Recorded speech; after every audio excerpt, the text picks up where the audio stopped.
ओम सर्वमंगलमांगल्ये शिवे सर्वार्थसाधके शरण्ये त्र्यंबके देवी नारायणि नमोस्तुते। మన భారతీయ జీవన విధానం ఒక విశిష్టమైనటువంటి విధానం. మన వాంగ్మయాల్లో కానీ పురాణాల్లో కానీ ఇతిహాసాల్లో కానీ స్త్రీ మూర్తికి ఒక అత్యంత ప్రాధాన్యతనిచ్చింది.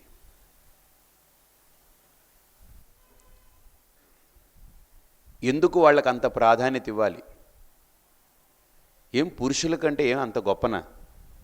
మగవాళ్ళ కంటే వాళ్ళలో ఏం ఆ గొప్పతనం ఉంది? వాళ్ళకి ఎందుకు అంత గొప్పతనం ఇవ్వాలి అని మనం ప్రశ్నించుకోవాలి, దానికి సమాధానం రాబట్టాలి. మీ అందరికీ తెలుసు, రామాయణం అంటే రాముడి గురించి చెప్పబడ్డ అంశం చాలా తక్కువ.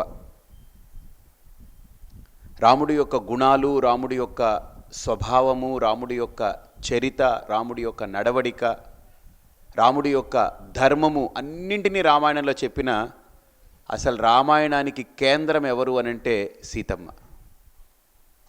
అందుకనే సీతాయాస్ చరితం మహత్ అన్నారు.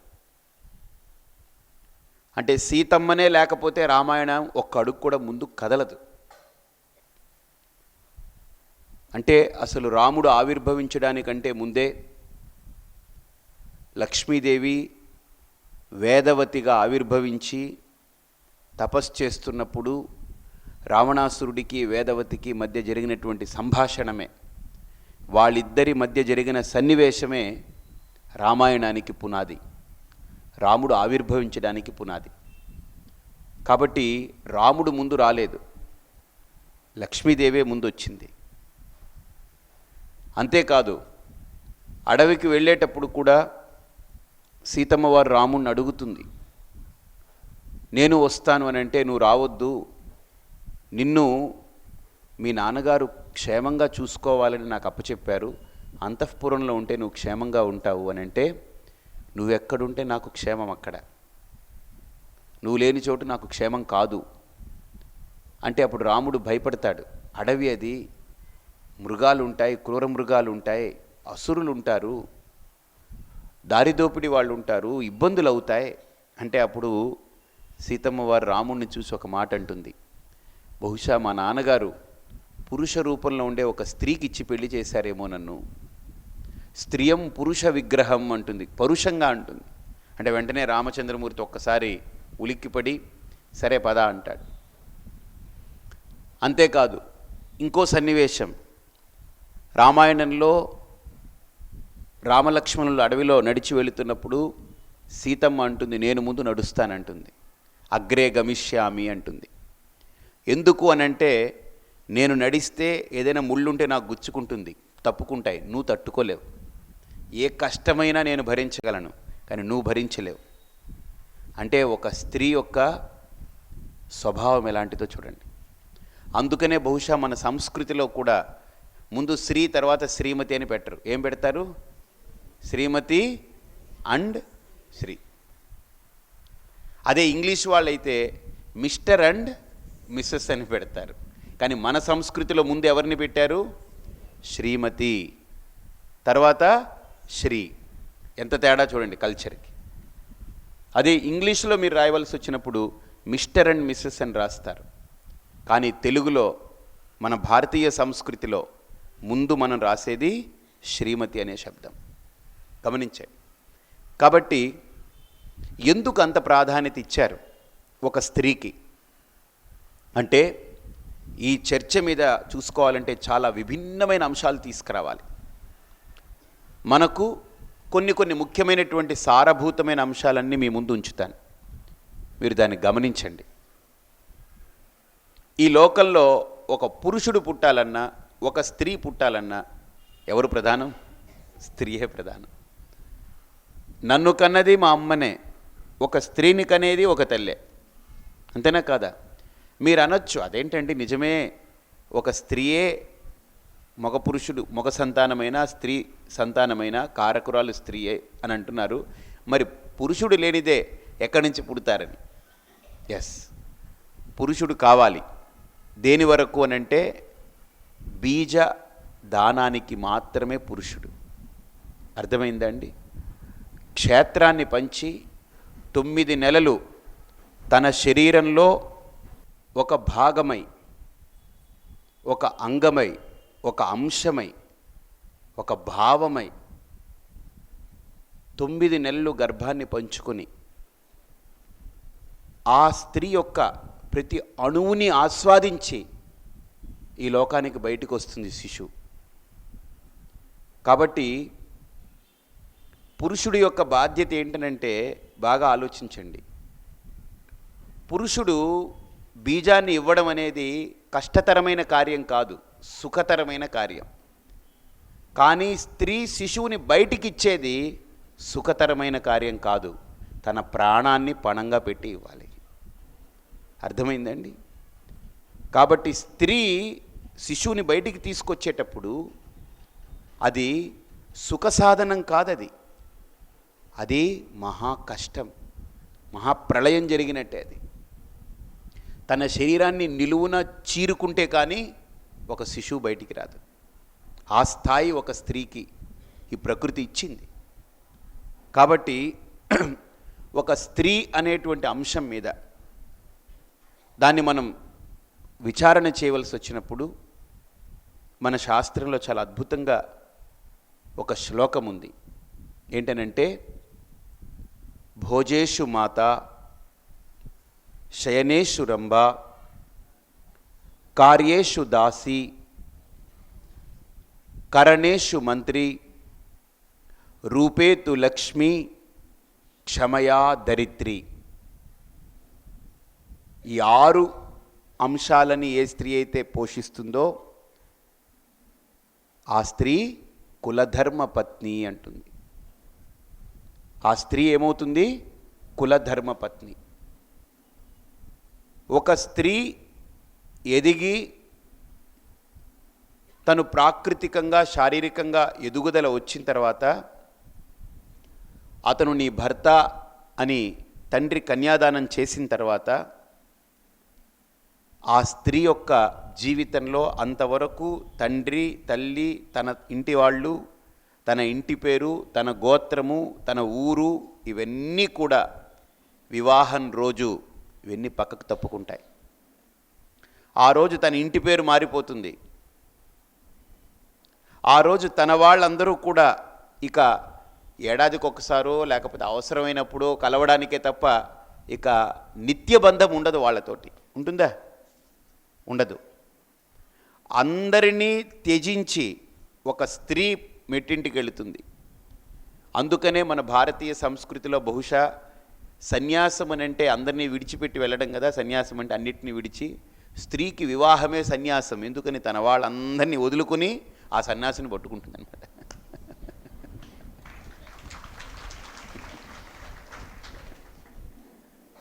అంతకంటే గొప్ప సన్యాసం ఏంటి ప్రాక్టికల్గా?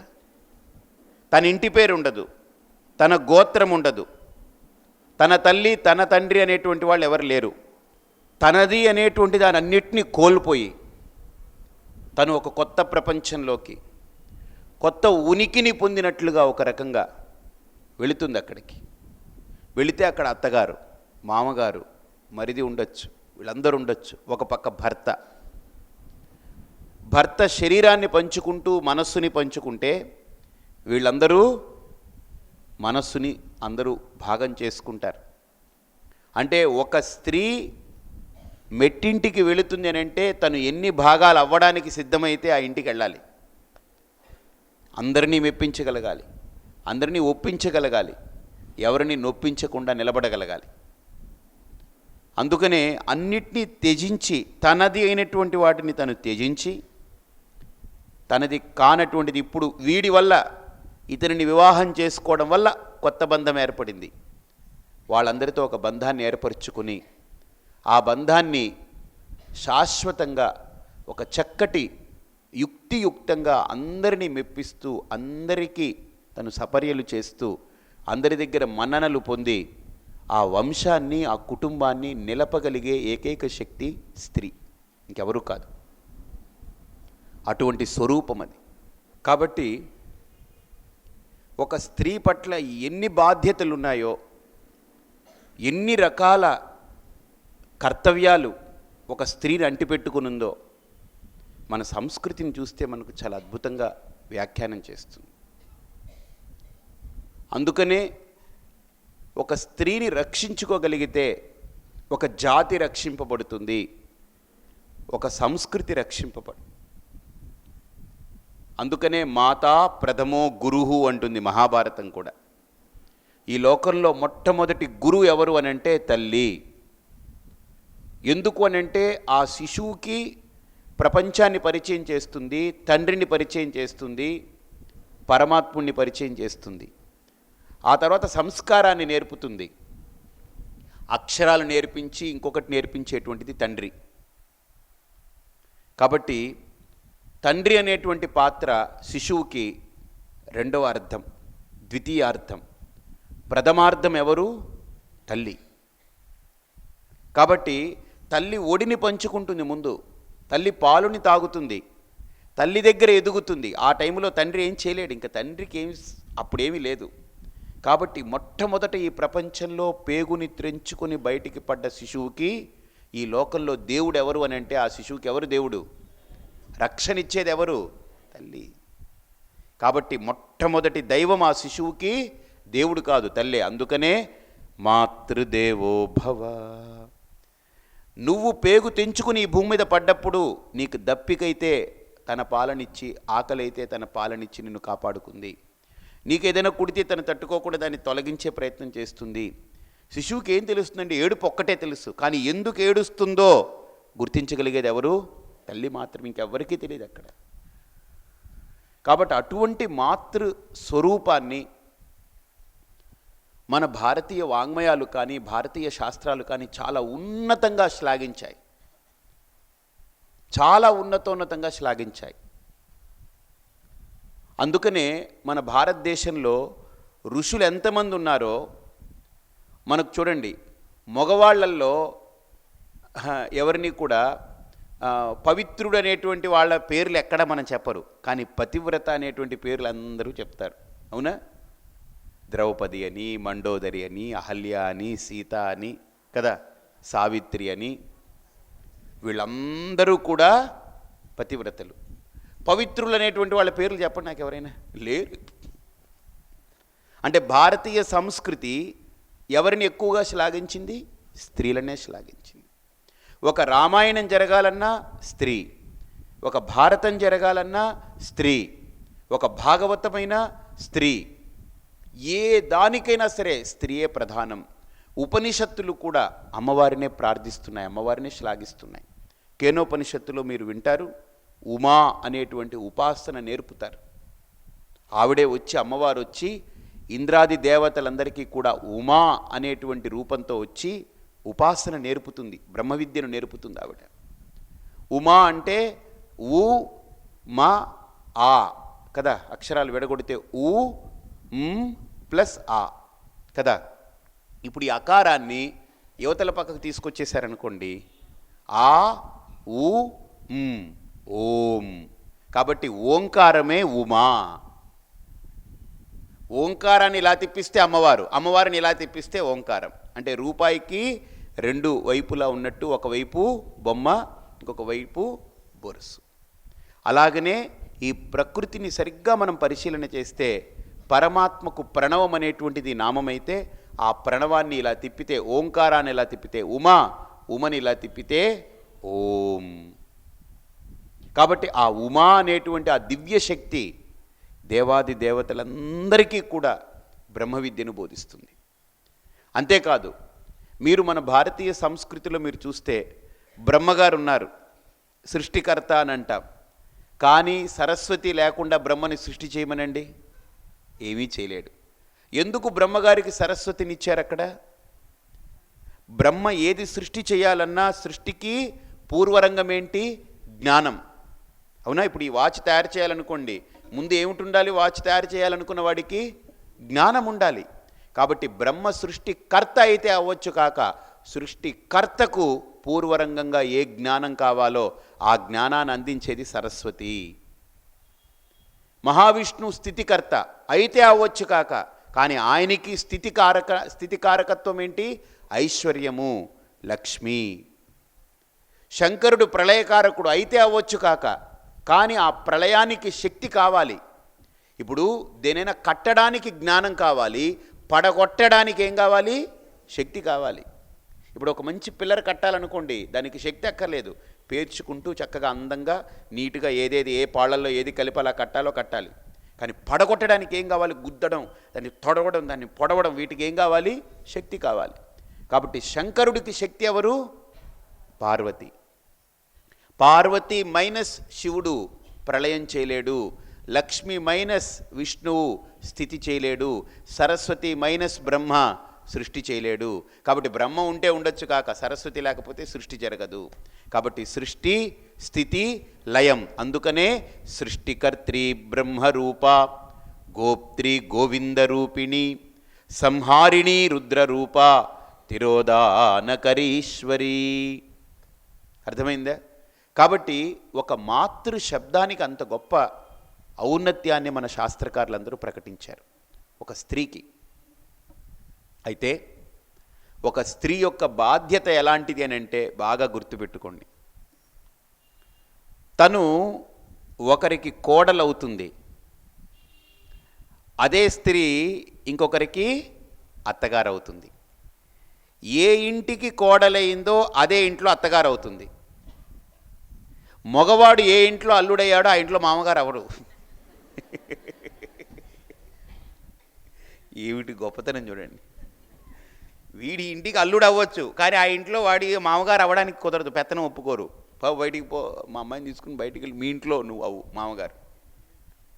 కానీ ఏ స్త్రీ అయితే ఒక ఇంటికి కోడలుగా వెళ్ళిందో అదే ఇంట్లో అత్తగారు అయిపోతుంది. ప్రమోషన్ ఈవిడికే, కానీ వీడికి ఏమి లేదు, వీడి ఎప్పుడు మోషనే అంతే, వీడికి ఏ మోషన్ లేదంతే, అలాగే ఎమోషన్స్ లేవు ఏమి. పురుషుడికి ఇవ్వవలసిన ప్రాధాన్యత కొంతవరకే ఇచ్చింది, స్త్రీకి అన్ని అర్హతలు, అన్ని శక్తులు అన్నీ ఇచ్చింది స్త్రీకే. అర్థమైందండి? తర్వాత మన భారతీయ సంస్కృతిలో ప్రధానంగా స్త్రీ అనే శబ్దం ఉంది కదా, అక్షరం. ఎంత గొప్ప అక్షరము! అందులో తెలుగులో రాస్తే దానికి చాలా విశిష్టమైనటువంటి అక్షరం అది తెలుగులో. మిగతా ఏ భాషలకి అలా ఉందో లేదో తెలియదు, కానీ ఒక్క స్త్రీ అనే తెలుగు అక్షరం చాలా గొప్పది. స్త్రీ ఏకాక్షరం. అది ఓం అనేది పరమాత్మకు ఎలా ఏకాక్షరమో, ఈ ప్రకృతికి స్త్రీ అనేది ఏకాక్షరం. మగవాడికి ఒక్క అక్షరంతో చెప్పండి ఏమైనా పేరు చెప్పండి. స్త్రీకి ఒకే అక్షరం. స్త్రీకి ఎన్ని పేర్లు ఉన్నాయండి? స్త్రీకి ఎన్ని పేర్లు ఉన్నాయి? మగువ, ఇంకా కాంత, ఏమిటి, మహిళ, వనిత, నారి, చెప్పండి, పడతి, పడుచు. గృహిణి అని అంటే అతను వస్తే. చూడండి ఇన్ని పేర్లు ఇచ్చారు, ఒక్కొక్క దానికి ఒక్కొక్క శక్తి ఉంది, ఒక్కొక్క దానికి ఒక్కొక్క శక్తిని చెబుతూ చెప్పారు. అర్థమైందా? ఇన్ని పేర్లకి కూడా ఒక్కొక్క అర్థము ఉంది, కానీ స్త్రీ అనే అక్షరానికి, ఏకాక్షరానికి మహాశక్తి ఉంది, కేవలం అర్థం కాదు. అందులో సా అనే అక్షరం సత్వగుణం, కింద తా అనే ఒత్తు ఉంటుంది, తమోగుణం. ఈ సాకి తాకి ఒక అర్ధచంద్రాకారంలో ఒక రేఫ అని గీస్తారు, రకారం రేప, అది రజోగుణం. అంటే సత్వ, తమస్సు, రజస్సు అనే 3 గుణాలు ఉంటాయి, ఒకదాని మీద ఒకటి, ఒకదాని మీద ఒకటి, ఇలా ఉంటుంది. బాగా చూడండి. అయితే సకారం పైన ఉంటుంది, రేప కింద ఉంటుంది, మధ్యలో తా ఉంటుంది. అంటే ఒక స్త్రీకి సత్వగుణం పైన ఉండాలి, క్రింద రజోగుణం ఉండాలి, మధ్యలో తమోగుణం కనపడినట్టు ఉండాలి. అంటే తమోగుణం అంటే బద్ధకం అని అర్థం. రజోగుణం అని అంటే అన్నిటికీ చేయూతనిచ్చి కార్యదక్షత అని అర్థం. సత్వగుణము అని అంటే విచక్షణ, శాంతము, ఓర్పు, అహింస, సహనము, ప్రేమ, దయ, జాలి, కరుణ, సత్యత్వము, ఇవన్నీ వస్తాయి సత్వగుణంలో. రజోగుణం ఏంటి? కార్యదక్షత, నిర్వహణ, ఇవన్నీ కూడా రజోగుణంలోకి వస్తాయి.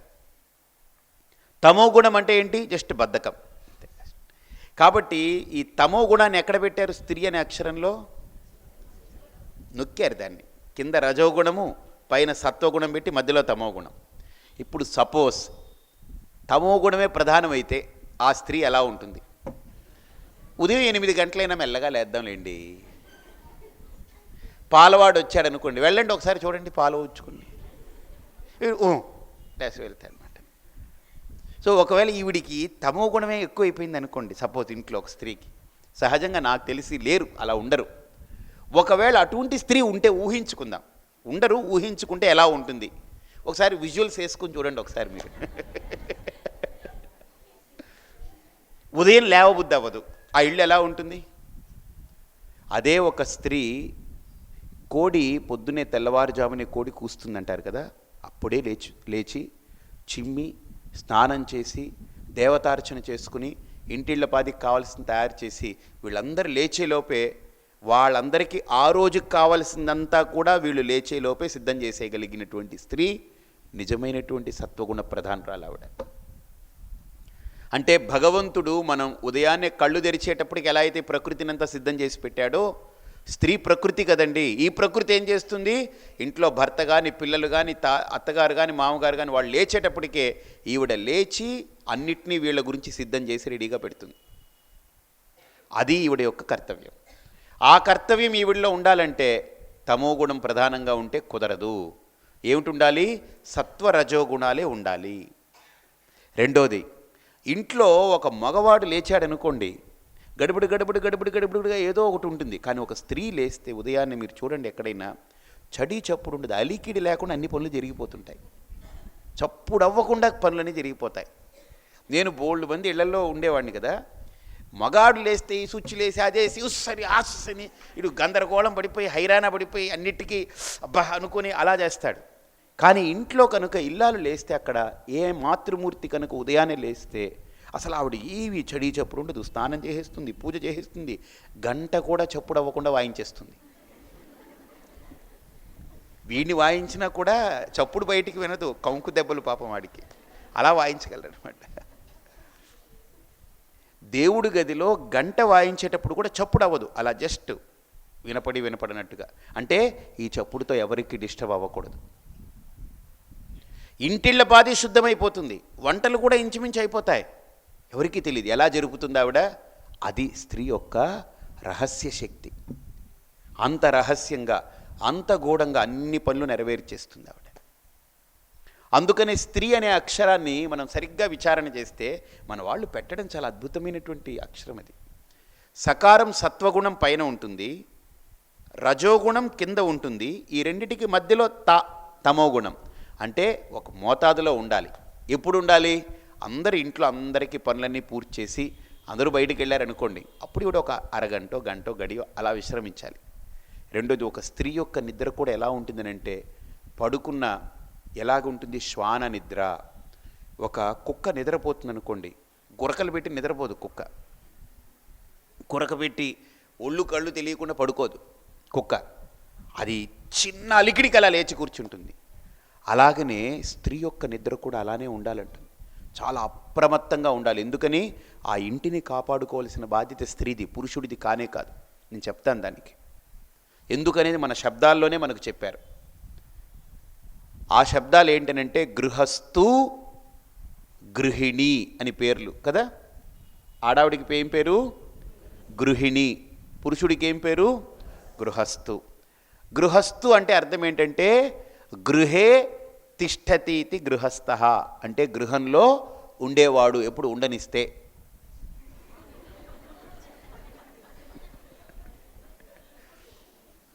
వీడు ఇంట్లో ఎక్కడ ఉంటాడండి? ఉదయాన్నే లేచి వెళ్ళిపోవాలి, సాయంత్రం రావాలి. వీడు గృహస్థ ఎలా? వీడు గృహిణి అవ్వలేడు. గృహిణి అంటే గృహము తనదై కలిగి ఉన్నటువంటిది గృహిణి. అంటే తను లేకపోతే ఇల్లు తాళం పడిపోతుంది, వీడు లేకపోయినా ఇల్లు తెరిచి ఉంటుంది, కానీ ఈవిడే లేకపోతే ఇల్లు తాళం పడిపోతుంది. ఇప్పుడు మీరు బాగా గమనించండి, మాకు ఒక స్వామీజీ ఉండేవారు ఋషికేశులు. ఆయన అనేవారు, నా ప్రవచనాలకి ఎక్కువ ఆడవాళ్ళు వస్తే బాగుంటుందనేవారు. ఎందుకు అని అంటే, ఇంట్లో కనుక స్త్రీ వస్తే వీడు డ్రైవింగ్ చేయాలి, వీడు రావాలి చచ్చినట్టు. కుక్క పిల్ల ఉంటే వదిలేసారు, అది వస్తుంది. పని పిల్ల ఉంటే పని పిల్ల వచ్చేస్తుంది. ఇంట్లో ఒక స్త్రీ కనుక ప్రవచనానికి వస్తే కుక్క పిల్లతో సహా అన్నీ వస్తాయి. కానీ ఇంట్లో స్త్రీ కనుక రాకపోతే కుక్క కూడా రాదు మా ప్రవచనాలకు అంటారే.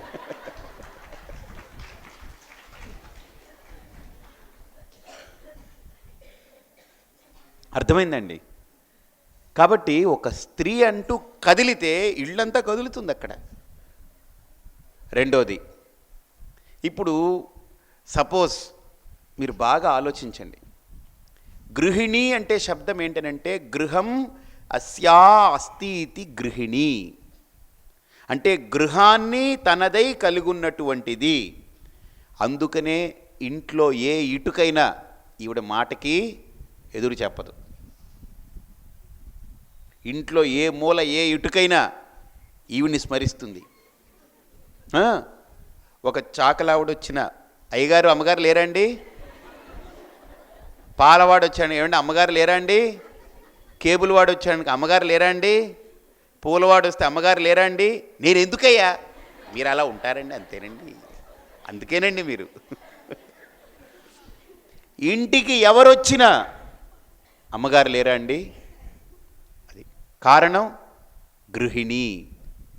ఆవిడిది ఇల్లు, ఇల్లు ఎవరిది? కానీ పేరు ఈయనకి, మా యజమాని, మా ఇంటి ఆయన, అంతే.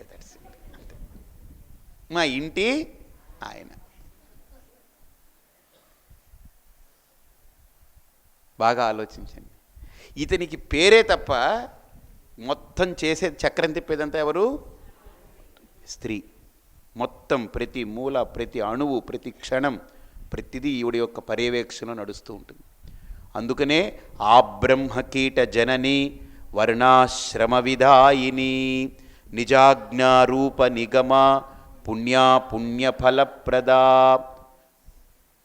ఆవిడ ఆ బ్రహ్మకీట జనని వర్ణాశ్రమ విధాయిని నిజాజ్ఞా రూప నిగమ పుణ్యా పుణ్య ఫలప్రద అనేక కోటి బ్రహ్మాండ జనని దివ్య విగ్రహ. శివుడు చూడండి ఎలా ఉంటాడు, ఆయన ఏం లేదు, మొత్తం చేసేదంతా ఆవిడే, అమ్మవారే. అర్థమైందే? కాబట్టి విష్ణువు చూడండి ఏముండదు, అలా పడుకొని ఉంటాడు, ఆవిడ ఎక్కడ నొక్కాలో టైం చూసి నొక్కుతుందనమాట ఆవిడ.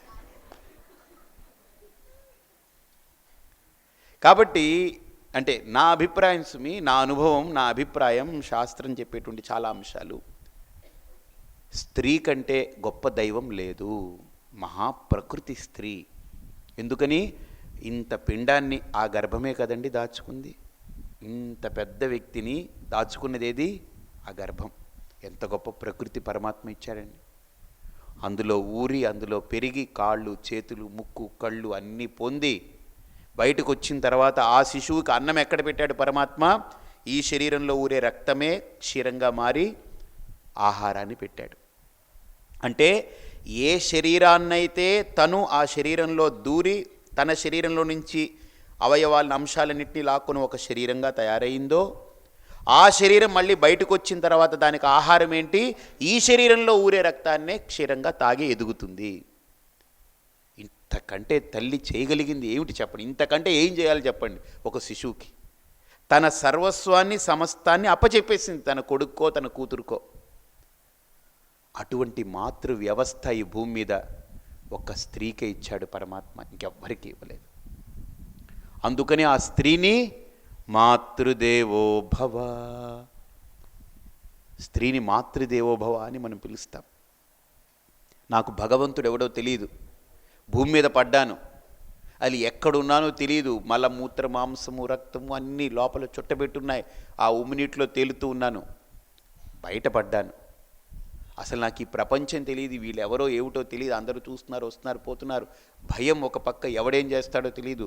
కానీ నన్ను రక్షించి, నన్ను కాపాడి, తన నిద్రలు మానుకొని, తన పగళ్ళు మానుకొని, తన సుఖాలు మానుకొని, తన రోజుల్ని త్యాగం చేసి, తన జీవితాన్ని త్యాగం చేసి, తన శరీరాన్ని నరుక్కొని, తన రక్తాన్ని క్షీరంగా మార్చి, ఇక తను ఇవ్వనిదంటూ, నా తల్లి నాకు ఇవ్వనిదంటూ ఏదీ లేదు. అన్నిటినీ ఇచ్చి నా బ్రతుకుకు ఒక అర్థాన్ని నేర్పిందే. ఆవిడ కంటే గొప్ప దైవం ఏదైనా ఉందే నాకు ఈ లోకంలో? లేదు. ఈరోజు నేను ఇంత ఉనికి పొంది ఉన్నాను అని అంటే దానికి కారణం ఎవరు? అమ్మా. కాబట్టి ఆ స్త్రీ అనే శబ్దాన్ని మనం సరిగ్గా విచారణ చేస్తే, సకారము సత్వగుణం, తకారము తమోగుణం, రేప రజోగుణం, ఈ 3 గుణాలు, త్రిగుణాలు. ఒక స్త్రీ త్రిగుణాత్మికమై ఉంది. బాగా చూడండి, ఎలా ఉంది? త్రిగుణాత్మికమై ఉంది ఒక స్త్రీ. ఈ 3 గుణాలు ఉన్నటువంటి స్త్రీ పూర్తి కాదు. ఇంకా పైన ఈ అనే గుడి దీర్ఘం ఉంది.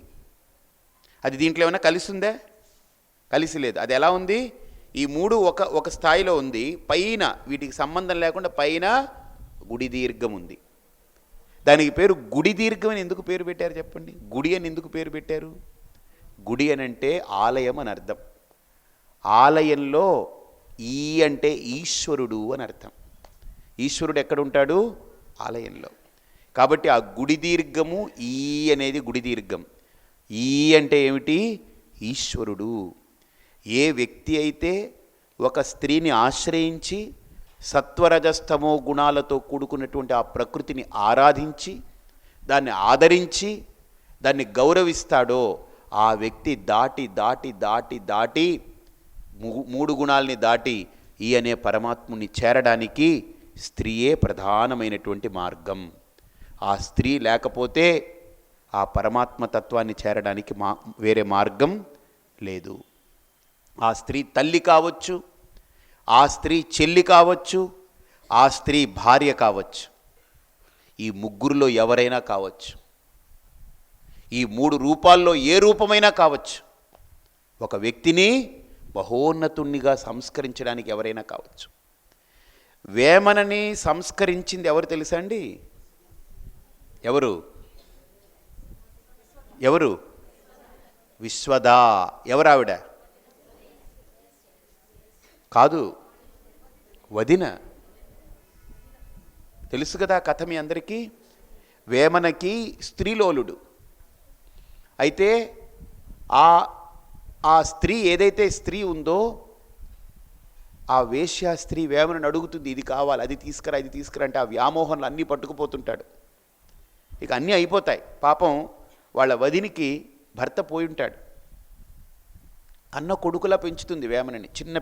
చిన్నపిల్లాడు వాడు. అప్పటి నుంచి పెంచుతూ వచ్చింది, తల్లిలాగా పెంచుతూ వచ్చింది. ఆఖరికి తన దగ్గర ఉన్నవన్నీ పట్టుకుపోతాడు, వదిన దగ్గర ఉన్నవన్నీ పట్టుకుపోతాడు. అయితే ఒకరోజు వదిన దగ్గరికి వచ్చి, నాకు ఏదైనా ఉంటే ఇవ్వు, ఆవిడకి ఇవ్వాలని అడిగితే ఆవిడ నగ్నంగా నిలబడుతుంది. నాయన, ఈ శరీరం ఒక్కటే ఉంది, ఇంకా నా దగ్గర ఏమీ లేదు. ఈ శరీరమే కదా, ఇలాంటిదే కదా అది కూడా శరీరం.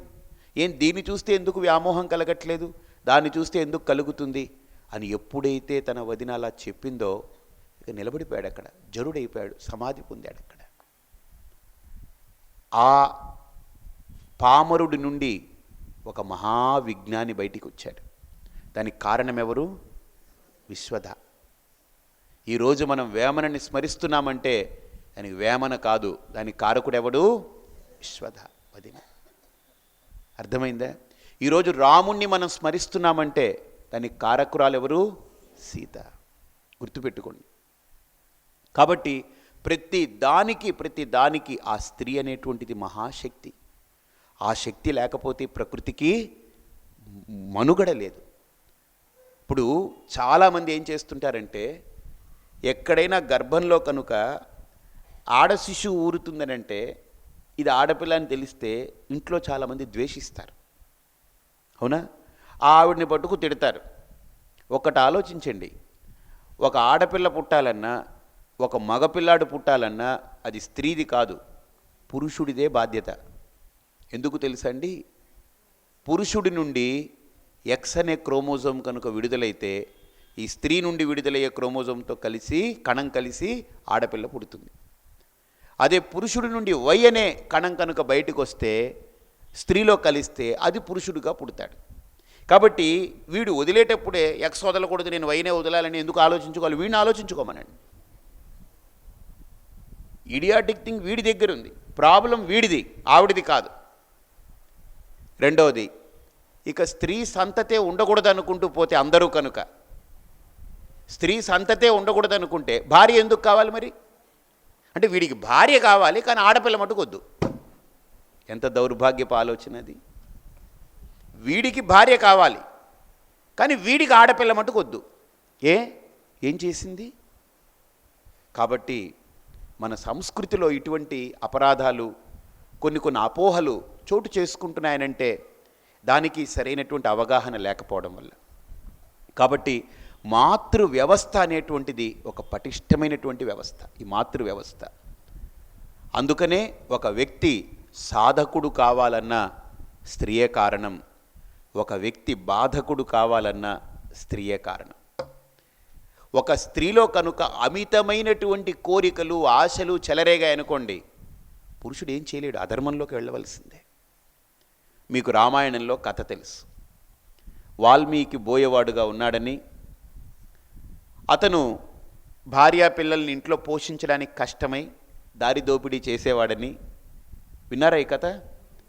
ఒకసారి ఎవరు దారి దోపిడీ చేయడానికి దొరక్క కూర్చునుంటే నారదుడు దొరుకుతాడని, ఆ నారదుణ్ణి నేను దోచుకోవాలని అంటే ఎందుకు అని అడిగితే, నా కోసం కాదయా, నా భార్యా పిల్లలు వాళ్ళు పాపం ఇబ్బంది పడతారు అంటే, ఈ పని వల్ల నీకు తప్పు కాదా, ఇది నీకు పాపం రాదా అని నారదుడు అడిగితే, నాకెందుకు వస్తుంది, నా భార్య పిల్లలు వాళ్ళందరూ పంచుకుంటారు, నా కోసం చేయట్లేదు వాళ్ళ కోసం చేస్తున్నానంటే, ఒక పని చేయి, నేను ఇక్కడే ఉంటాను, లేదు నీతోటే వస్తాను, నువ్వు ఇంటికి వెళ్ళి నీ భార్యా పిల్లల్ని అడుగు, నువ్వు ఈ దారిదోపిడీ పని చేస్తున్నావు కదా, ఇది నేను చేస్తున్నాను, మీకోసం నేను కష్టపడుతున్నాను, ఇదెంత సుఖంగా పట్టుకొచ్చి పెడుతున్నాను, మీ కోరికలు ఎక్కువై మీకు మిమ్మల్ని పోషించడానికి, ఇప్పుడు ఈ దారి దోపిడీ చేయడం వల్ల వచ్చేటువంటి పాపం మీకే కదా పొందుతారు అని అడుగు ఒకసారి.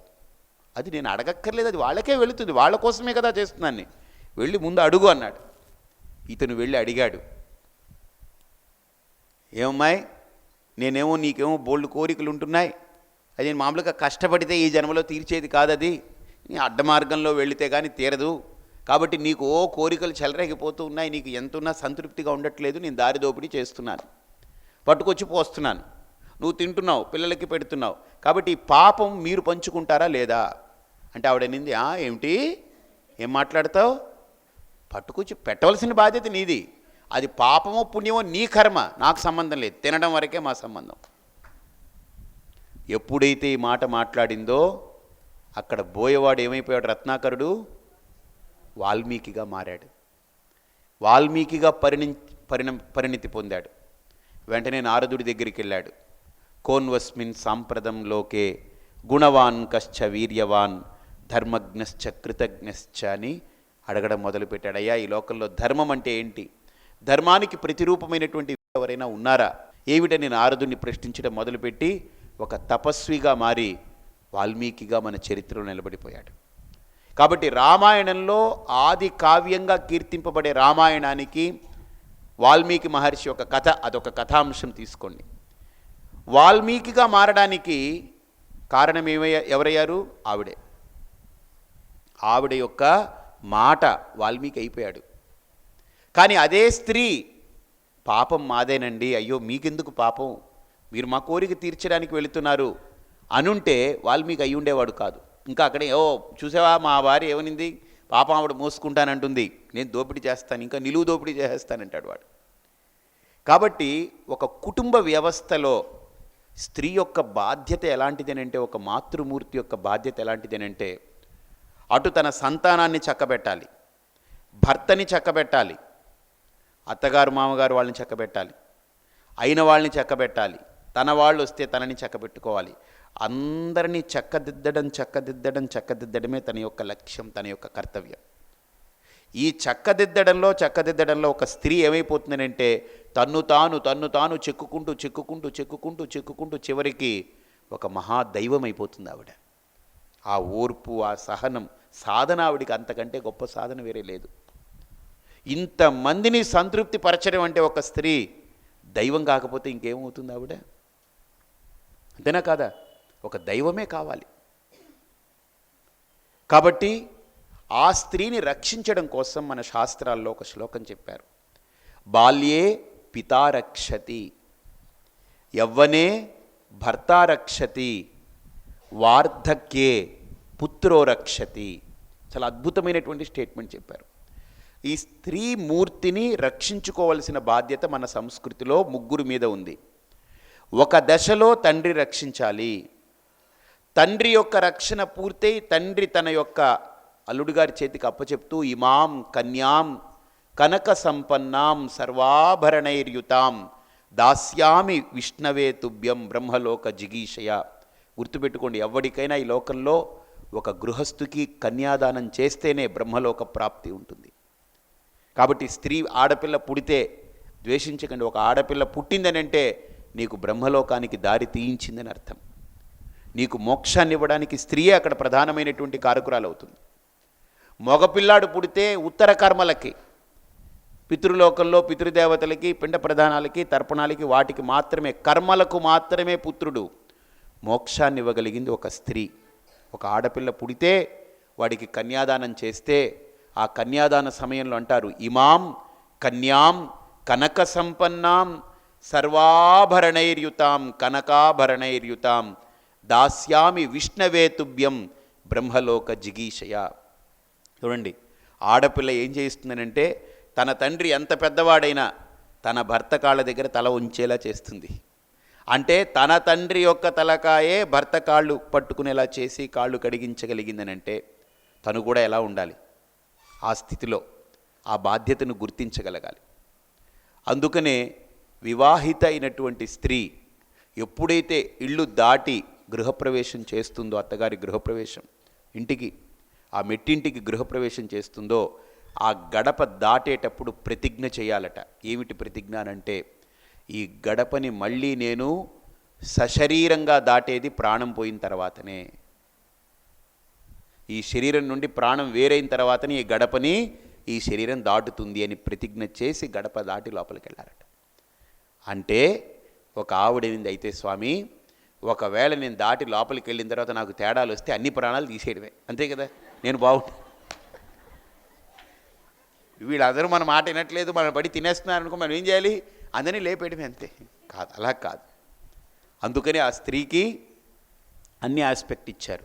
భోజేషు మాత, శయనేషు రంభ, కార్యేషు దాసి, కరణేషు మంత్రి, క్షమయా దరిత్రి. ఇన్ని లక్షణాలు ఇచ్చారు. బాగా ఆలోచించండి.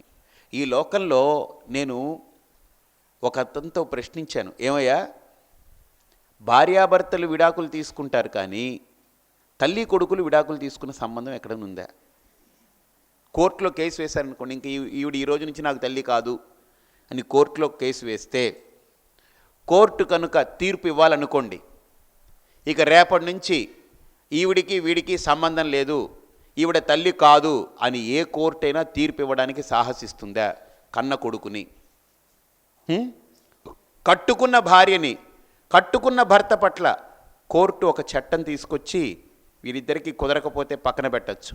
కానీ తల్లి కొడుక్కి పడలేదు అనుకుందా, వీడు కేసు వేశాడు అనుకుందాం, ఇంకా మా అమ్మతో నాకు ఇష్టం లేదు, నాకు సంబంధం లేదు, మా అమ్మతో నాకు తెగదెంపులు కావాలి అంటే కోర్టు ఏ రకమైనటువంటి తీర్మానం ఇస్తుంది చెప్పండి? ఇక రేపటి నుంచి వీడు నీ కొడుకు కాదు, నువ్వు వాడికి తల్లి కాదు అని అంటుందా? ఏ ఇంగితం ఉన్న కోర్టు ఆ మాట మాట్లాడదు. ఏ చట్టము ఇంతవరకు లేదు. ఈ లోకంలో గుర్తుపెట్టుకోండి, భార్య భర్త కష్టం కర్మ బాగులేక విడిపోతే విడిపోవచ్చు, అత్తగారు కోడలు విడిపోవచ్చు, మరిది గారు వదిన గారు విడిపోవచ్చు, లేకపోతే తోడి కోడళ్ళు విడిపోవచ్చు, ఎవరికైనా ఈ లోకంలో బంధం విడిపోవచ్చు.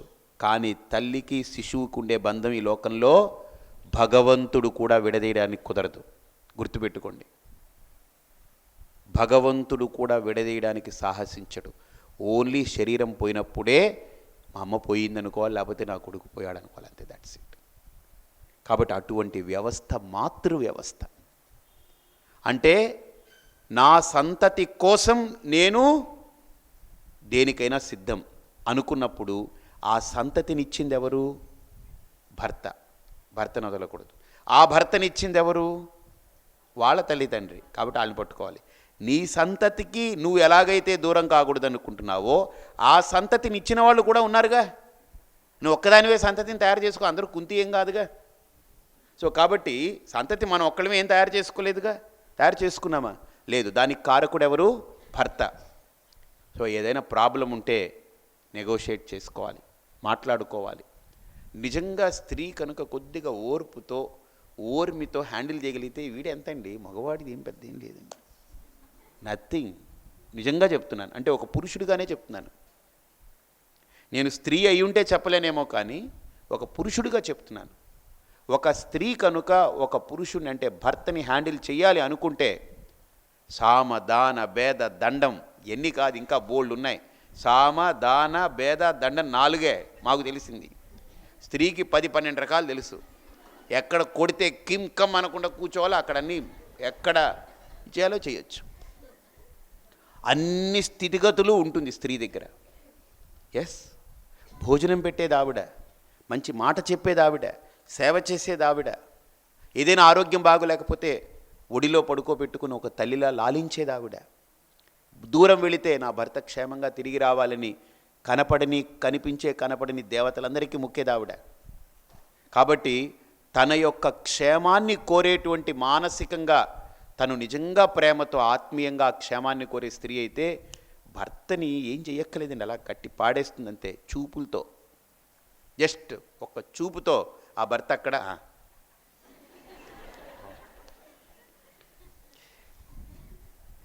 నేను చాలా మందిని చూస్తుంటాను. నేను ఎవరికైనా చెప్పేవండి ఈ కార్యక్రమం చేస్తున్నాం, ఆశ్రమంలో ఇదిగో ఈ గోశాల నిర్మాణం చేస్తున్నాం అని ఇతని దగ్గర అన్నీ చెప్పానుకోండి, అరగంట సేపు అబ్బా అలాగా అండి అన్నీ వింటాడు. విని నేను అనుకున్నా ఇదేంటి అరగంట అంతా విన్నాడు, ఇంత నేను వేసి గొంతు చించుకున్నాను, ఇలా చూశాడని. అప్పుడు ఆవిడ వచ్చింది, స్వామీజీ ఒకసారి చెప్పండి ఆవిడికి. నాకు బాగా అర్థమైంది ఏంటంటే ఒక విషయం, వాళ్ళ దగ్గర మొరబెట్టుకున్న వేస్ట్, చెవులు కోసిన గాడిదలాగా ఉంటుందన్నమాట. కానీ ఆవిడ దగ్గర అమ్మ ఇలా చేస్తున్నాను అనుకోండి, ఏమండి ఇంతసేపు చెప్పాలా స్వామీజీ, చేయండి, అయిపోయి అంతే. వీడి దగ్గర అరగంట గంట మొత్తుకున్నా వెంట్రుక ముక్కు కూడా రాలదు. కానీ ఆవిడ దగ్గర అమ్మ ఇది చేస్తున్నానమ్మా, ఇలా చేయండి అమ్మా, మంచి కార్యక్రమం అమ్మా అన్నాను అనుకోండి, ఏదైనా చేయగలిగినటువంటి శక్తి ఉంటుంది. కారణం అమ్మా అనే ఆ 2 అక్షరాల పలుకు అంత గొప్పది. ఆయన దగ్గరికి వెళ్ళి నాన్న అన్నాం అనుకోండి, వాడికి లోపల ఎక్కదేమి, బెల్లం కొట్టింది ఏమలా ఉంటాడు. మీరు ఏమన్నా అనండి, ఎక్కదు, అది చర్మం ఎక్కదు, లోపలికి వెళ్ళనివ్వదు. కానీ అదే ఒక స్త్రీని అమ్మా అనండి, ఎంత పులకించిపోతుందో. ఆ మాతృ హృదయం, అది భగవంతుడు ఇచ్చింది. ఆ గిఫ్ట్ ఇంకెవరికీ లేదు, ఒక తల్లికే ఇచ్చింది, ఒక స్త్రీకే ఇచ్చింది. అందుకని ఎవరైనా వచ్చి ఇంటి దగ్గరకు వచ్చి అమ్మ ఆకలిగా ఉంది ఏదైనా పెట్టండి అమ్మా అని అంటే వెంటనే పెట్టేస్తుంది. అర్థమైందండి? వీడిని మొత్తుకోమనండి, వీడు అటు ఇటు చూస్తూ కూర్చుంటాడు తప్ప ఏం చేయడానికి ఉండదు. అర్థమైందండి? కాబట్టి ఒక అడుక్కునేవాడు, భిక్షాటన చేసేవాడు ఒక ఇంటికి వెళ్ళాడట. ఆ అయ్యగారు ఏదైనా ఉంటే పెట్టండి అయ్యగారు, కడుపులో ఆకలిగా ఉందని అంటే వాడు అక్కడ పేపర్ పట్టు కూర్చున్నాడు. చూడండి, బాబుగారు అయ్యగారు మీరేనండి బాబు, ఏమైనా ఉంటే పెట్టండి అంటే పేపర్ దించాడు, చూశాడు, మళ్ళీ పేపర్ పెట్టుకున్నాడు. ఇది ఏం మాట్లాడితే ఏం ప్రమాదం వచ్చి పడుతుందో తెలియదు. చూశాడు, కొద్దిసేపు అక్కడ కూర్చున్నాడు. ఆవిడ ఏం మాట్లాడట్లేదు. వెంటనే ఇంట్లో అమ్మగారు ఉన్నారమ్మా, అమ్మా నాకు కొద్దిగా బాగా ఆకలిగా ఉందమ్మా అని అంటే వెంటనే వీడు లేచి వెళ్ళాడు గదిలోకి, వంటగది దగ్గరికి. ఈ మాట అనగానే వీడు లేచి వంటగది దగ్గరికి వెళ్ళాడు, గిన్నె పట్టుకొచ్చాడు, వీడికి ఇడ్లీలు చట్నీ పట్టుకొచ్చి వేశాడు. వీడు అడిగారు, బాబుగారు నా కళ్ళ ముందే మీరు ఉన్నారు కదా, 4 సార్లు పిలిచాను కదలలేదు, అమ్మగారు అనగానే వెళ్ళి మీరు తీసుకొచ్చేసారనంటే, తీసుకురాకపోతే నాకు పెట్టదయ్యా బాబు, నువ్వు పిలిచావు, ఎక్కడ స్విచ్ వేయాలో అక్కడ వేసావు స్విచ్. ఆవిడ చెప్పింది, ఏమండి వాడు ఇందాక నుంచి అడుగుతున్నారు, ఏం లేచారా, ఇందాక నుంచి అంటే లేవలేదు, కారణం వాడికి తెలుసు, లేస్తే ప్రమాదం, ఏది పిలిస్తే లేస్తే వాడికి గౌరవం ఉండదు, అది పిలిచాడనమాట వాడు. కాబట్టి అమ్మ అనే శబ్దానికి ఆ గొప్పతనం ఉందండి. అమ్మ అంటేనే ఆ గొప్పతనం. ఇంకా అంత ఔన్నత్యం, అంత ఔదార్యం భగవంతుడు పురుషుల్లో పెట్టలేదు. నిజంగా చెప్పండి, అంత ఔదార్యం, అంత ఔన్నత్యం ఒక పురుషుల్లో పెట్టలేదు. ఒక వ్యక్తికి పెళ్ళయింది, భార్య చనిపోయింది, 2 పిల్లలు ఉన్నారనుకోండి, వాడు నేను ఇంకా పెళ్లి చేసుకొని 2 పిల్లల్ని పెంచాలని కనుక కమిట్మెంట్తో ఉన్నాడంటే నిజంగా నేను ధైర్యంగా చెప్పగలను, వాడు పురుషుడు కాదు, వాడిలో మాతృత్వం ఉండాలి, స్త్రీత్వం ఉంటేనే ఆ పని చేయగలడు. ఉండలేరు, ఏ మగాడు ఉండలేడు, ఒంటరితనాన్ని భరించలేడు, ఆ పిల్లల బాధ్యతలు మొయ్యలేడు. ఒకవేళ కనుక ఆ స్త్రీ చనిపోయిన తర్వాత వీడు నిలబడి ఆ శిశువుని భరించి మోసి ఇన్ని చేశాడు అని అంటే వాడు పురుషుడు కాదు, వాడిలో మాతృత్వము పూర్తిగా నిండి ఉంటేనే ఆ పని చేయగలడు. కానీ ఒక భర్త పోయినా ఒక స్త్రీ 10 మంది పిల్లలనైనా తను రెక్కలు ముక్కలు చేసి పోషించగలదు. ఇంకో పెళ్లి చేసుకోదు, రెక్కలు ముక్కలు చేసి పోషిస్తుంది, వాళ్ళని బాగుపరుస్తుంది, వాళ్ళు నిలబెట్టేస్తుంది, తర్వాత ఆవిడ చల్లగా ఆవిడ కాలం ఆవిడ వెళ్ళబుచ్చుతుంది. ఇది ఒక స్త్రీ యొక్క గొప్పతనం. కాబట్టి ఆ మాతృత్వాన్ని, ఆ మాతృ స్వరూపాన్ని మనం గుర్తించడానికి మనకు పురాణాలు, ఇతిహాసాలు, కావ్యాలు, నాటకాలు, అలంకారాలు, శాస్త్రాలు, ఇవన్నీ ఆ స్త్రీమూర్తికి ఇవ్వబడ్డటువంటి గొప్ప అంశం. కానీ ఆ స్త్రీ ఎప్పుడైతే ఒక వివాహ బంధంతో ఒక మెట్టినింటికి వెళుతుందో, అడుగు పెడుతుందో గుర్తుపెట్టుకోవాలి, నేను ఈ గడప దాటి వెళుతున్నాను అని అంటే, మళ్ళీ గడప దాటి బయటికి రావడం అంటే ఈ దేహంలో గాలి పోవాలి. నా దేహం నుండి గాలి వేరైతేనే కానీ నేను ఇంటి నుండి వేరు కాకూడదనే దృఢ నిశ్చయం పెట్టుకోవాలి.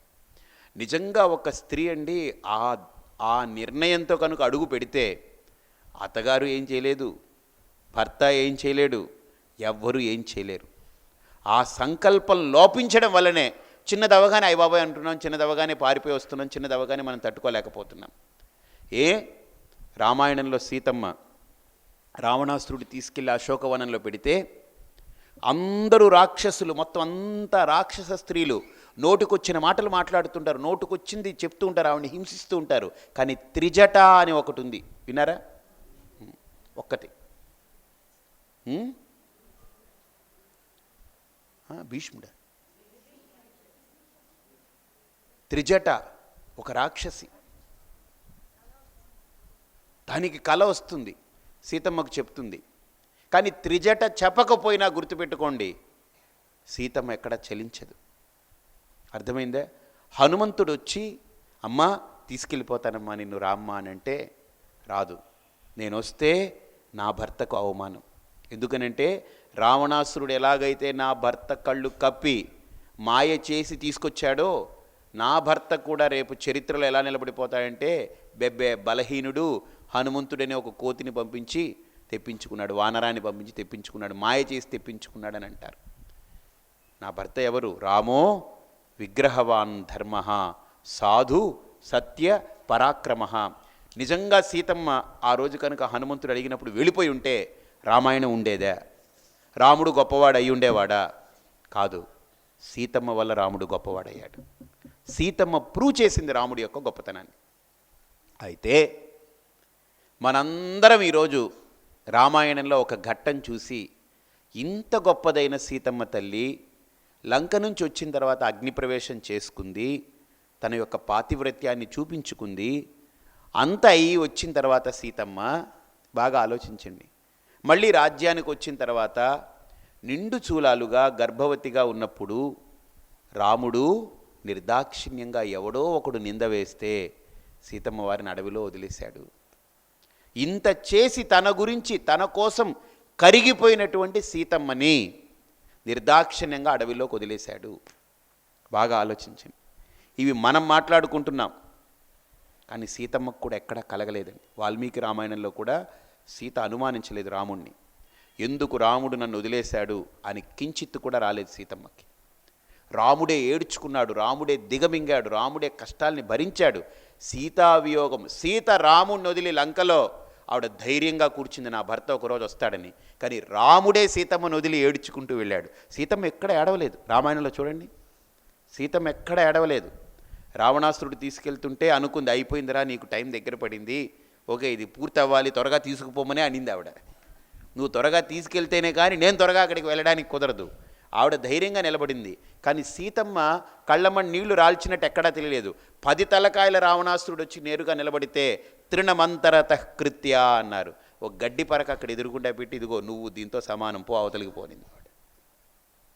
అంత ధైర్యం ఉంది సీతమ్మ దగ్గర. కానీ రామచంద్రమూర్తిని మీరు చూస్తే రామాయణంలో నిజంగా చెప్పాలంటే స్త్రీయం పురుష విగ్రహమే.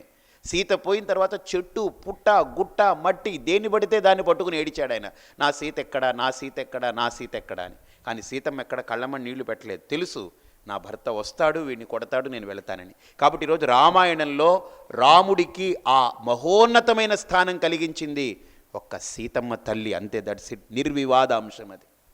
ఎవడు దీంట్లో మాట్లాడడానికి సరిపోడు. అందుకనే సీతాయాహ చరితం మహత్.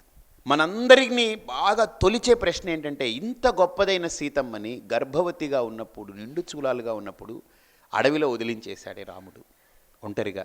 అయ్యో ఆవిడ పరిస్థితి ఏమిటి మనందరం అనుకుంటాం. ఇదే ప్రశ్న రాముడు కూడా వేసుకున్నాడు, నేను వదలడం ఎంతవరకు ధర్మమని. కానీ మనకు ధర్మ సూక్ష్మాలు కొన్ని తెలియాలి. ధర్మం మాత్రం తెలిస్తే సరిపోదు, ధర్మ సూక్ష్మాలు తెలియాలి. ధర్మ సూక్ష్మాలలో ఒక ఋషి అంటాడు, రాముడు అలా అడవికి విడిచిపెట్టడం ఎంత గొప్ప ధర్మమో ఆయన చాలా అద్భుతంగా వ్యాఖ్యానిస్తాడు. ఏమంటారనంటే, రాముణ్ణి అడవికి వెళ్ళాలి అని శాసించినప్పుడు ఎవరు కోరుకున్నారు? కైక దశరథుడి దగ్గరికి వెళ్ళి కోరుకుంది. దశరథుడు చెప్పలేక చెప్పలేక చెప్పలేక చెప్పలేక చెప్పాడు. ఇక రాముడు అడవికి వెళ్ళే సమయంలో రాజ్యంలో అయోధ్యలో ఉండేటువంటి ప్రజలందరూ వచ్చి దశరథుడిని తిట్టిపోశారు.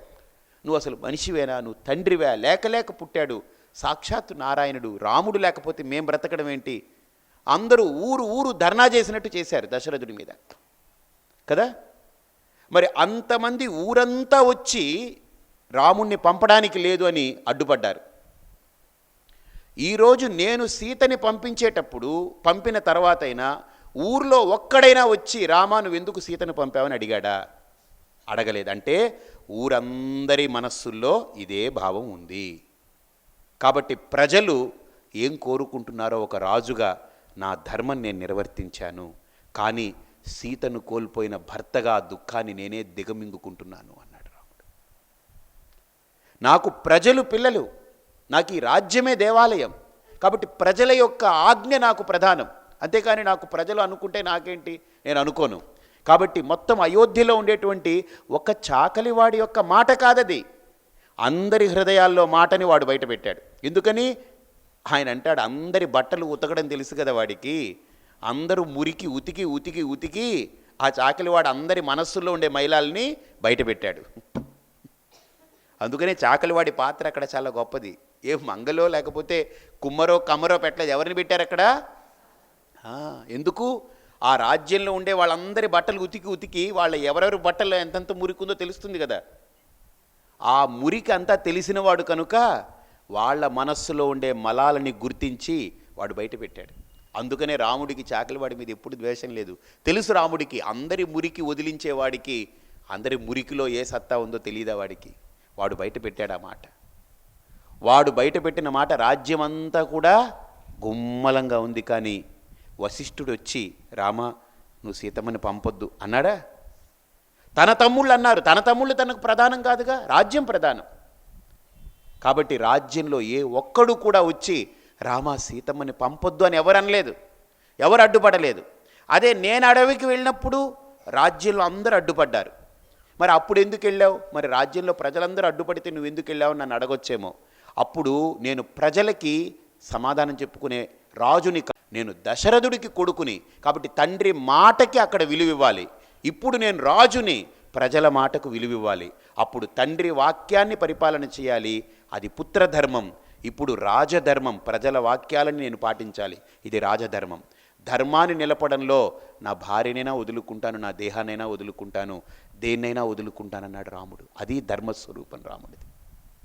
కాబట్టి సీతమ్మను వదులుకోవడం రాముడికి ఇష్టం లేదండి, కానీ సీతను వదులుకున్నాడు, 2 పిల్లలను వదులుకున్నాడు, అన్నీ వదులుకున్నాడు ఆయన. కాబట్టి ఆ సీతకు తెలుసు రాముడి యొక్క ఔన్నత్యం ఏంటో, ఆ సీతమ్మకు తెలుసు రాముడి యొక్క గొప్పతనం ఏంటో.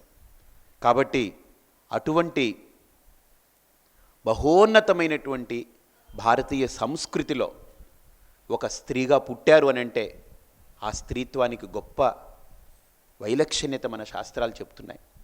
ఒక స్త్రీకి సన్యాసం అక్కర్లేదండి. నిజంగా పెళ్ళి చేసుకోవడమే సన్యాసం. అర్థమైందండి? పెళ్ళి చేసుకోవడమే సన్యాసం. ఏమిటి? తన వాళ్ళందరినీ వదిలేస్తుంది ఆ రోజు.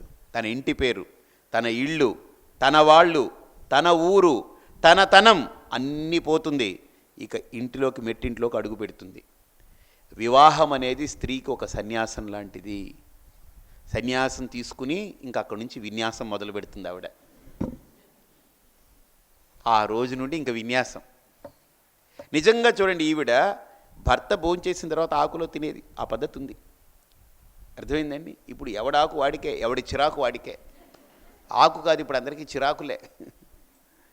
ఎందుకు తినాలి అని అంటే ఈవిడ రుచి ఇక భర్త రుచే. ఈవిడ అభిరుచి అంతా ఏమిటి? భర్తకు ఏది రుచో ఈవిడ అభిరుచి అయిపోతుంది. అది చూడండి, అతనికి ఏం కావాలో అన్నీ వండుతుంది. కానీ ఏ ఇంట్లో కూడా నేను గమనిస్తుంటానండి, ఏ స్త్రీ కూడా తనకి ఇష్టమైంది వండదు. ఎక్కడ వండుకుని నేను చూడలేదు. ఇది మా అబ్బాయికి ఇష్టం అండి, ఇది మా ఆయనకి ఇష్టం అండి, ఇది మా మామగారికి ఇష్టం అండి. 3 వండుతుంది, 3 వాళ్ళకి పెడుతుంది. నేను అనుకున్నాను, ఏమిటండి బాబు ఇది, ఏమో మీకు ఇష్టమైంది ఏంటనంటే ఏదేం పర్లేదు, ఓకే, ఎనీథింగ్ ఈజ్ ఓకే అంటే వాళ్ళ ముగ్గురి యొక్క రుచులే ఈవిడ అభిరుచి అయిపోయింది. ఆయన అడిగాను, ఏంటండి బాబు ఎలాంటి ఇదండి? నిజంగా ఆవిడకంటూ ఏం ఇష్టం లేదండి. ఓహో, అలా అనుకుంటున్నారా మీరు? ఆవిడ టేస్ట్లన్నీ మాకు అలవాటు చేసింది. మీకు తెలియదు స్వామి, అందుకే ఈ బట్టలు వేసుకున్నారు. మీరు ఏమిటి, మీరు ఎక్కడున్నారు? మీరు కట్టి ఉంటే అప్పుడు ప్లగ్లో వేలు పెట్టుంటే తెలుస్తుంది.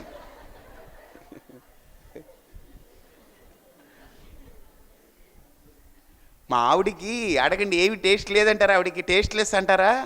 అయ్యో బాబాయ్, ఆవిడికి అన్ని టేస్ట్లు ఆవిడితే. ఆవిడికి ఆవకాయ అంటే మహా ఇష్టం. మాకందరికీ ముందు అదే పెడుతుంది. మాకు ఇష్టమైపోయింది. ఆవిడికి గుత్తి వంకాయ అంటే మహా ఇష్టం. మాకు ప్లేట్లో గుత్తి వంకాయలు ఉంటాయి. ఆవిడికి గోంగూర పచ్చడి అంటే మహా ఇష్టం. వారానికి 2 రోజులైనా గోంగూర పచ్చడి మా ఇంట్లో ఉండాలి. ఏదైనా మొత్తం మీద తన యొక్క అభిరుచుల్ని వాళ్ళ యొక్క అభిరుచుల్ని కలిపి ఏకోన్ముఖం చేయగలిగినటువంటి వ్యక్తి ఒకటే. అర్థమైందండి? అందుకనే స్త్రీ అత్తగారింటికి వెళ్ళేటప్పుడు స్వచ్ఛమైన నీళ్లులాగా వెళుతుంది. అక్కడ పాలు ఉంటాయి కదా, అందులో కలుస్తుంది. ఈ నీళ్లు కలిసి ఏమైపోతుంది? నీళ్ళగా ఉంటుందా? పాలైపోతుంది. అర్థమైందండి? ఆ పాలు, ఈ నీళ్లు ఆ పాలు కలుస్తుంది కదండి. ఇప్పుడు ఈ పాలు నీళ్లు కలిసిన తర్వాత దాన్ని గిన్నెలో పోసి వేడి చేశారనుకోండి, మరిగించామనుకోండి, ఏమవుతుంది? నీళ్ళంతా ఆవిరైపోతుంది, పాలు మిగిలిపోతుంది. అంటే చక్కగా అయిపోతుంది. బాగా ఆలోచించండి, ఎంత గొప్ప ప్రక్రియ. ఈవిడ అత్తగారింటికి వెళుతుంది, ఈవిడ దాంతో కలిసిపోతుంది. ఇప్పుడు అన్నిటినీ కలుపుకుంటుంది, అన్నిటినీ మంట పెట్టింది అనుకోండి, అన్నీ ఆవిరైపోయి ఈవిడ ఒక్క ఆవిడ మిగిలిపోతుంది.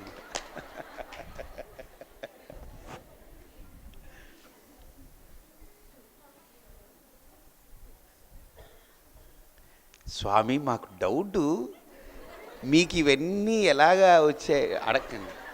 ఏవో ఏ జన్మలో ఏ స్త్రీ జన్మ ఎత్తానో మరి ఏమిటో ఇవన్నీ వాసనలు ఎలాగా తగిలేనా. కాబట్టి ఒక స్త్రీ యొక్క లక్షణం కూడా అలాంటిది. వెళ్ళి కలుస్తుంది, కలుపుకుంటుంది, తర్వాత తన ఉనికిని తనక్కడ నిలబెట్టేస్తుంది. అది కాబట్టి ఆ వంశాన్ని, ఆ కులాన్ని తరింపజేసేది ఒక్క స్త్రీ. అందుకనే మాతా ప్రథమో గురుహు, మాతా ప్రత్యక్ష దేవత.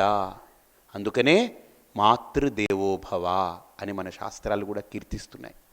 కాబట్టి అటువంటి మాతృత్వాన్ని, అటువంటి మాతృస్థానాన్ని మీరు ఇంకా తెలుసుకోవాలి. ఇంకా మన వాంగ్మయాలని, మన శాస్త్రాలని మీరు పెంచుకోవాలి. పెంచుకొని మీరు పెంచుకోవడమే కాకుండా మీరు ఆ శిశువులకు అందించి, ఆ సంస్కారాలను అందించి, మీ ద్వారా ఆ శిశువుల్ని కూడా ఉన్నతమైనటువంటి సంస్కారవంతులుగా, స్వచ్ఛమైనటువంటి ఆ హిందూ సంస్కృతిని నిలిపే వారసులుగా మీరు తీర్చిదిద్దాలి. కేవలం మీ వంశానికి వారసులే కాదు, మీ కులానికి వారసులే కాదు, మీ ఆచారాలకి వారసులే కాదు, హిందూ ధర్మానికి వాళ్ళు వారసులుగా నిలబెట్టవలసిన బాధ్యత ఒక్క స్త్రీ మీదనే ఉంది. అర్థమైందండి? ఒక్క స్త్రీ మీద ఉంది. ఒక్క విషయం చెప్పి పూర్తి చేస్తాను. నేను ఒకరింట్లో ఉన్నప్పుడు ఏదో కొద్దిగా ఆయనకి డబ్బులు అవసరం పడింది. ఆయన వెతుకుతున్నారు, జోబీ లేదు, బీరువా తీశారు, తక్కువగా ఉంది, దొరకట్లేదు. డబ్బు అన్ని చోట్ల చూశారు. ఈయన అడిగారు, ఏవే డబ్బులు ఏమైనా ఉన్నాయా అన్నారు. ఉండండి అనింది ఆవిడ. వంటగదిలోకి వెళ్ళి బియ్యం పోస్తారు కదా డబ్బా, దాంట్లో ఇలా ఇలా ఇలా ఇలా అనింది, ఇలా తీసింది. ఓహ్, ఇలా ఇచ్చింది.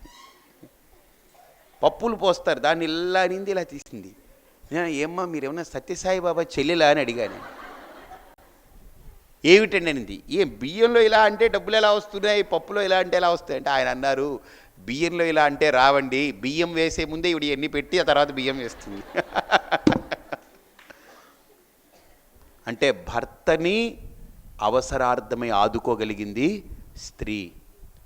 భర్తకు సంపూర్ణమైనటువంటి రక్షణ స్త్రీ. అందుకనే చూడండి, కాబట్టి ఆ స్త్రీని, ఆ మాతృ వ్యవస్థని మనం కించపరుచుకోవద్దు.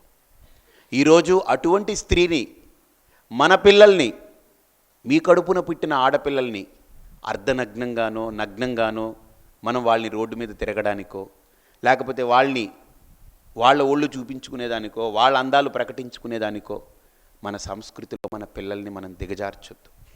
ఆ స్త్రీకి ఎంత రక్షణ కల్పిస్తే జాతి అంత భద్రంగా ఉంటుంది. ఒక స్త్రీ ఎంత క్షేమంగా నవ్వుతూ ఉందనంటే, ఒక స్త్రీ గుర్తుపెట్టుకోండి, ఆ ఇల్లు బాగుంటుంది, ఆ దేశం బాగుంటుంది. స్త్రీ ఏడుపు సర్వాన్ని నాశనం చేస్తుంది. పాంచాలి జుట్టు పట్టుకుని లాక్కొచ్చాడు దుశ్శాసనుడు. అర్థమైందండి? అప్పుడు కూడా ఒక రకంగా పాంచాలి బట్ట ఊడతీశాడు దుశ్శాసనుడు. వాళ్ళ వంశమే నాశనమైంది. ఈరోజు మనమే మన చేజేతుల మన పిల్లలు బట్టలు ఊడతీసి అర్ధనగ్నంగా లేకపోతే నగ్నంగా వాటిల్లో వీటిల్లో యాక్ట్ చేయమని, నటించమని, లేకపోతే చూపించమని మనం తిప్పుతున్నాం. అంటే ఆ రోజు దుశ్శాసనుడు కోపంతో ఆవిడ బట్టను లాగాడు, కానీ మనం కోపంతో లాగుతున్నామా? దేనితో లాగుతున్నాం? అవగాహన రాహిత్యం, లేదా మదం, లేకపోతే ఇంకొకటి, ఏదో ఒక పేరు పెట్టండి. దుశ్శాసనుడు చేశాడంటే వాడికి కోపం, కొంతవరకు ఒప్పుకుంటాం. కానీ మనం ఎందుకు మన పిల్లల బట్టలు ఉడతీస్తున్నాం, మనం ఒప్పుకుంటున్నాం? కాబట్టి మనమే పరోక్షమైన దుశ్శాసనులేమో ఒక రకంగా. మన జాతిని మనమే నాశనం చేసుకుంటున్నామేమో, మన సంస్కృతిని మనమే పాడు చేసుకుంటున్నామేమో, మన ధర్మానికి మనమే శత్రువులు అవుతున్నామేమో. ఎందుకని? ఆ ధర్మ రక్షణ చేసుకోలేక. కాబట్టి మీ అందరికీ కూడా, మాతృమూర్తులందరికీ సవినయంగా నేను 2 చేతులు జోడించి నమస్కరించి చెప్తున్నాను, మీ పిల్లల్ని, ఒక ఆడపిల్లైనా ఒక మగపిల్లాడైనా మంచి హిందుత్వానికి, హిందూ ధర్మానికి వారసులుగా పెంచండి. వాళ్ళ కట్టు, బొట్టు, జుట్టు, వాళ్ళ నడవడిక, వాళ్ళ మాట, వాళ్ళ ప్రవర్తన, వాళ్ళ దృష్టి, వాళ్ళ ఆలోచన. ఒక ఆడమ్మాయి చదువుకోవాలి, ఒక ఆడమ్మాయి ఉద్యోగం చేయాలి, ఒక ఆడమ్మాయి ఇవన్నీ చేయాలి. చెయ్యకపోతే ముందడుగు లేదు, భవిష్యత్తు లేదు సమాజానికి.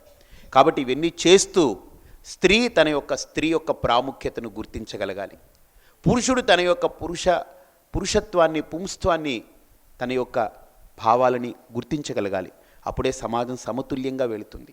కాబట్టి ఈ సమాజాన్ని నడిపే శక్తి, నడిపించే శక్తి శాసించే శక్తి ఒక స్త్రీ చేతిలో మాత్రమే ఉంది. ఎలాగైతే కుటుంబం అంతా కూడా ఒక స్త్రీ గుప్పిట్లో ఉంటుందో, సమాజమంతా కూడా, దేశమంతా కూడా స్త్రీల యొక్క మనోభావాలతో రూపుదిద్దుకుంటుంది. కాబట్టి ఆ పిల్లల్ని కనేటప్పుడే, ఆ కనే సమయంలోనే, డెలివరీ టైంలోనే మీ పిల్లలకి చెప్పండి, నాకు పుట్టబోయేది మగపిల్లాడైతే ఒక రాముడుగా పుట్టాలి, పుట్టబోయేది ఒక స్త్రీ అయితే, ఆడపిల్ల అయితే ఒక సీతగా పుట్టాలి, సంకల్పం చేయమనండి. నిజంగా రేపు భవిష్యత్ తరానికి, భారతదేశంలో భవిష్యత్తు ఆ స్త్రీ కనే సమయంలో, ప్రసవంలో నిజంగా నామాలతోటి రాముడే పుట్టచ్చు, లేదా మహోన్నతమైన ఉదార చరిత కలిగినటువంటి ఒక సీతనే బయటికి రావచ్చు. కాబట్టి మీ సంకల్పం మీద ఆధారపడింది. సంకల్ప సిద్ధి మీరే కారకులవుతారు. కాబట్టి ప్రసవ సమయంలో కానీ, గర్భాధాన సమయంలో కానీ, ఏ సమయంలో అయినా ఒకటే కోరుకోండి, నేను ఈ లోకానికి, నా వంశానికి ఉన్నతోన్నతమైనటువంటి ఉదార చరిత కలిగినటువంటి సంతతిని ప్రసవించాలి, మహోన్నతమైనటువంటి సంతానాన్ని కనాలి. వాళ్ళు ఈ హిందూ ధర్మాన్ని, నా వంశాన్ని, ఇదిగో భర్త వంశాన్ని, నా వంశాన్ని, అందరి వంశాన్ని కాపాడాలి, ఈ దేశాన్ని కాపాడాలనేటువంటి మహోన్నతమైన వ్యక్తిత్వాలని ప్రసవించగలిగే ప్రకృతి స్వరూపం మాతృదేవత స్త్రీ. కాబట్టి అటువంటి మాతృదేవతకు అందరం సమాజమంతా ప్రణమిల్లవలసినటువంటి పరిస్థితి. ఎప్పటికీ కూడా ఒక స్త్రీని మనం గుర్తుంచుకోవాలి. బాగా బాధ కలిగినప్పుడు ఆ వ్యక్తి చెప్పక్కర్లేదు, అమ్మా అనే ఏడుస్తాడు. బాగా సంతోషం వచ్చి నవ్వుకున్నాడు అనుకోండి, విపరీతంగా నవ్వాడు అనుకోండి, నవ్వి నవ్వలేకపోతే అమ్మ అమ్మ అనుకునే నవ్వుతాడు. నవ్వు వచ్చినా అమ్మ, ఏడుపు వచ్చినా అమ్మ, బ్రతకాలన్నా అమ్మ, ప్రాణం విడిచిపెట్టేటప్పుడు అమ్మ. కాబట్టి అమ్మ అనేటువంటి శబ్దం చాలా గొప్పది. అమ్మ అనేటువంటి ఈ శబ్దం ఎంత కమ్మనైనటువంటి శబ్దం అని అంటే, మనకు అక్షరాలు లిపి చూస్తే అమ్ అహా అంటే ఆ నుండి అహా వరకు అని అర్థం. అమ్ అహా ఈ రెండింటిని కలిపితే అమ్మహ. అందుకనే మన అక్షరాలన్నీ అమ్మహ అంటుంటాం. అమ్మహ అనేటువంటి దాంట్లో ఆ చివరన ఉన్నటువంటి హకార ప్రయోగాన్ని తొలగిస్తే అమ్మా అని మిగులుతుంది. అంటే ఒక్కసారి మనం అమ్మా అంటే అన్ని అక్షరాలు అందులో ఇమిడిపోతున్నాయి. అన్నమయ్య అన్నట్లు అన్ని మంత్రములు ఇందే ఆవహించెను అన్నాడు ఆయన. కాబట్టి అన్ని అక్షరాలు కూడా ఈ అమ్మ అనేటువంటి 2 అక్షరాల మధ్యలో ఇమిడిపోతున్నాయి. ఈ ప్రకృతి అమ్మ ఒడిలో ఇమిడిపోతుంది. కాబట్టి ఆ అమ్మ కంటే దైవం, అమ్మ కంటే నమాతు పరదైవతం అనింది శాస్త్రం కూడా. ఆ తల్లి కంటే మించినటువంటి దైవం లేదనే చెప్తుంది మన శాస్త్రం. అందుకని మాతా ప్రథమో గురుహు, అటువంటి మాతృస్వరూపమైనటువంటి అమ్మని మనం, అటువంటి దేవతా స్వరూపమైనటువంటి అమ్మని మనం ఆరాధించడం, మనకు అటువంటి అమ్మను పరమాత్మ ఇచ్చాడు. కాబట్టి అటువంటి అమ్మని ఆరాధించడం, ఆవిడని సంతృప్తిపరచడం, ఆవిడతో మనం కలిపి గడిపినటువంటి గడియల్ని నిజంగా ఎంత మధురానుభూతిగా మనం అనుకోవచ్చు. ఎందుకనంటే మన కోసం శరీరాన్ని పంచింది, రక్తాన్ని పంచింది, అన్నిటినీ ఆవిడ పంచనిదంటూ ఏదీ లేదు. సమస్తము ఆవిడ మయమై మనం బ్రతుకుతున్నాం. అటువంటి మాతృదేవతకి యావత్ ప్రకృతి ఎన్ని కోట్ల నమస్కారాలు చేసినా ఆ రుణం చెల్లించుకోలేం. అందుకనే ఈ లోకంలో ఎవరి రుణమైనా చెల్లించుకోవచ్చు. తండ్రి రుణాన్ని తర్పణంతో చెల్లించుకోవచ్చు, భగవంతుడి రుణాన్ని ఇతర ప్రాణికోటికి సేవ చేసి చెల్లించుకోవచ్చు. కానీ తల్లి రుణాన్ని ఏం చేసినా చెల్లించుకోలేం. అందుకనే నమాతు పరదైవతం, దైవం కంటే గొప్ప, తల్లి కంటే గొప్ప దైవం లేదనేటువంటి మన శాస్త్రవాక్యం మాతృస్థానానికి ఎంత గొప్ప పీట వేసిందో, ఎంత గొప్ప స్థానాన్ని మన ప్రకృతి, మన శాస్త్రాలు ఇచ్చిందో, వాటిని ప్రతి స్త్రీమూర్తి గుర్తించాలి, తన మాతృత్వాన్ని నిలబెట్టుకోవాలి. ఆ కమ్మనైనటువంటి అమ్మతనాన్ని, ఆ అమ్మతనానికి కళంకం లేకుండా చక్కగా ఆ అమ్మతనాన్ని నిలుపుకోవాలని మనసా వాచా కర్మణ మాతృమూర్తులందరికీ నేను నమస్కరించి సవినయంగా కోరుకుంటూ సెలవు తీసుకుంటున్నాను. స్వస్తి.